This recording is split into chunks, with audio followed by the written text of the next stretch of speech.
Selamat malam para pendengar setia di seluruh Indonesia di Dongeng Aki Rukman. Selamat mendengarkan dan tetap merdeka.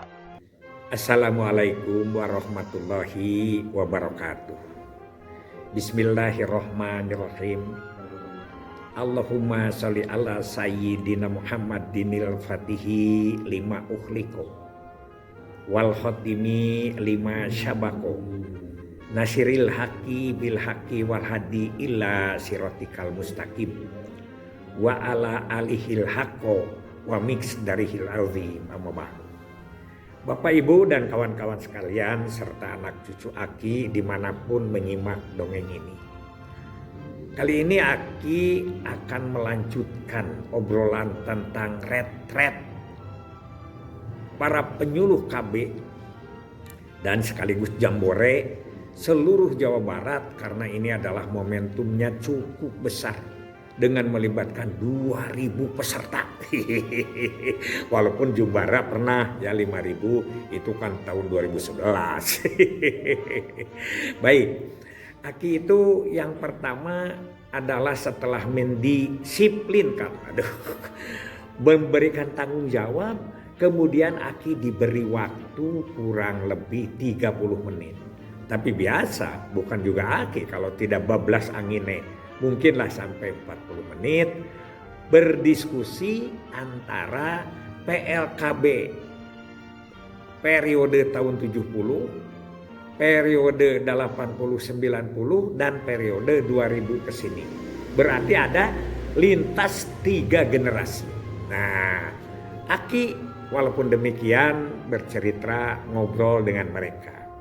Yang pertama yang Aki obrolkan itu adalah ditanya, mana yang lebih banyak, sambil ketawa Aki juga, pengetahuan tentang kenapa di Indonesia ini boleh dilaksanakan KB, terutama dari segi tinjauan agama.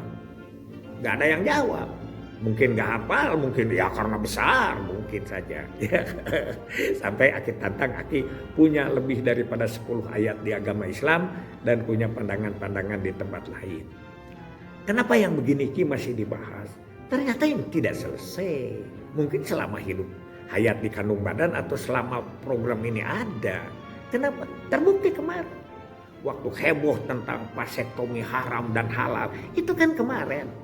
Ya, sampai seorang ketua MOI nasional yang dulunya adalah mitra kita, ketua organisasi peduli kependudukan, begitu ya.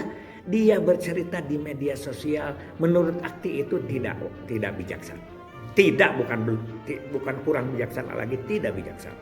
Ya, wah, ya sudahlah karena Aki ini sudah bahas, itu perlu dasar itu ya. Jadi kita perlu tetap mengetahui baik secara spiritual maupun secara ekonomi maupun secara geografi kenapa Indonesia melaksanakan KB. Itu yang pertama yang Aki bahas. Yang kedua, ini yang lebih penting adalah jati diri. Aki ulangi lagi, jati diri seorang penyuluh. Tidak boleh teromang-ambing. Ya, ini jati diri itu kan di dalam retret itu. Siapa kita? Oh, saya adalah penyuluh begini, bangga ke sana, kependudukan. Nah, mohon itu nanti jangan hanya yel-yel, jangan hanya slogan-slogan, tapi bahwa jati diri ini, siapa kita ini harus mencerminkan karakter dan kehidupan pribadi. Kenapa Aki bahas? Karena jati diri sekarang sudah luntur. Kan kalau misalnya karakter petugas KB itu harus mencerminkan sebagai petugas KB. Anaknya sedikit, tidak kawin cerai, mengawinkan anaknya lagi, tidak kawin muda, terus lagi apa? Ya perilaku harmonis lah, tidak ada KDRT. Kan kita itu tentang keharmonisan dan kebahagiaan keluarga. Kilang bara lah yang namanya sejahtera mah itu ada karena ada takdirnya dari Allah, tapi paling tidak karakter itu harus ada. Karena apa? Karena harus ada jati diri. Jati diri itu adalah wibawa diri dan wibawa pesan. Apa wibawa diri? Wibawa diri adalah karakter dan perilaku sesuai dengan visi misi pekerjaan. Itu ya. Mohon maaf, sekarang ini kan sudah banyak tuh kepala dinas kabupaten kota yang anaknya 4. Lebih bahkan.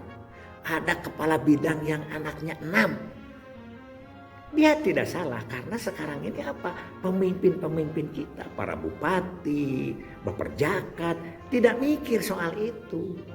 Dia itu juga mau mentang-mentang apa? Disebutlah batu loncatan, ya. Karena dia dari eselon 4 naik ke eselon 3 atau dari eselon 3 ke eselon 2 ditugaskan di KB sambil tidak dihayati apa sebetulnya KB itu. Ini mohon, Aki pernah ngeri ini. Pergi ke salah satu provinsi, jangan disebut ya, di Indonesia ujung timur. Pergi ke sana. Aki memberikan materi kepada LDU, latihan dasar umum. Tapi ternyata di situ sedang banyak orang di kantor BKKBN-nya itu.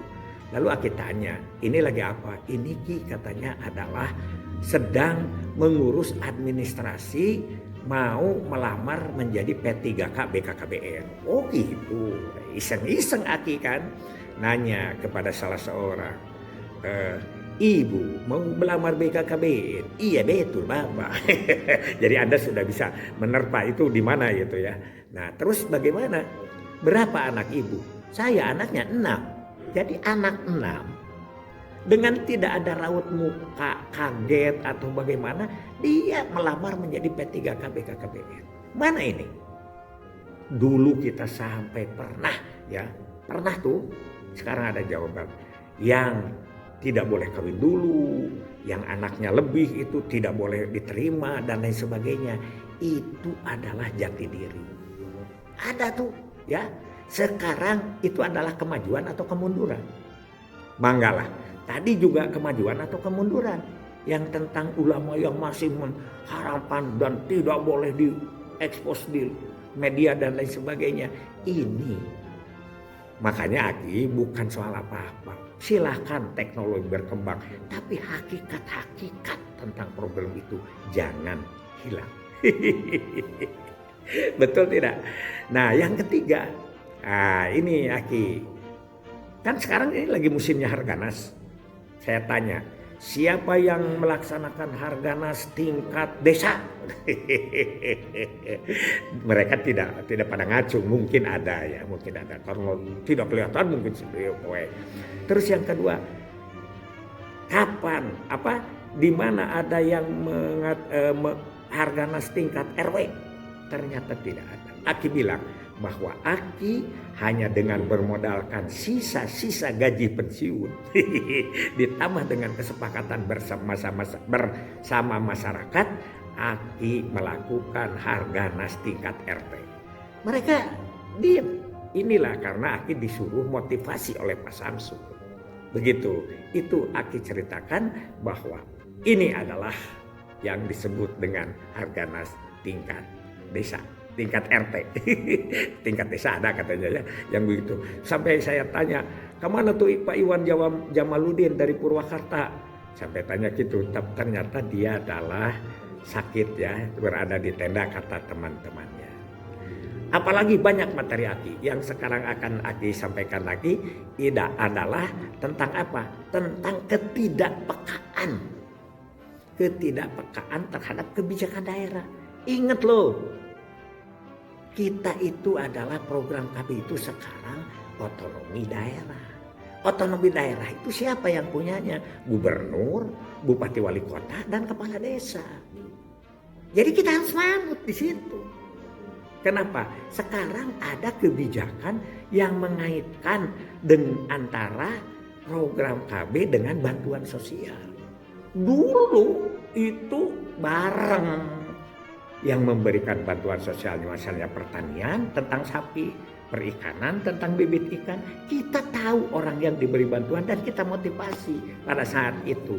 Sekarang Aki tanya, punya nggak data-data bantuan sosial? Baik itu yang dapat listrik, baik itu yang dapat R1-nya ada nggak? Nggak ada yang jawab. Berarti ini kemajuan atau kemunduran? Aki tidak membandingkan itu. Paling tidak sekarang tidak usah atau gubernur itu pasti ngomongnya ceplos begitu. Tapi yang menjalankan tentang kebijakan itu adalah teknis, di tataran teknis. Begitu. Kan nanti kita pilah-pilah lagi. Mana yang laik hamil, mana yang stopping, mana yang spacing ya. Kita motivasi. Toh walaupun kita tidak berhasil juga mungkin tidak diberikan itu yang namanya bansos itu. Dan tidak usah harus selalu vasektomi. Kita bicaralah sama gubernur. Pak, masa anak satu ya dari umurnya baru 22 sudah vasektomi. Kan vasektomi itu ada aturannya. Sudah 30 tahun ke atas, anaknya sudah lebih dua, ada kedekatan suami istri dan pasti ngerti itu. Nah inilah masih banyak, besok kita lanjutkan karena Aki juga adalah kedatangan Pak Deputi Pak Teguh ke rumah Aki kemarin itu setelah memimpin retret di atas ya. Itu dulu supaya tidak terlalu panjang. Hasbunallah wa ni'mal wakil, ni'mal maula wa ni'man nasir. Wassalamualaikum warahmatullahi wabarakatuh.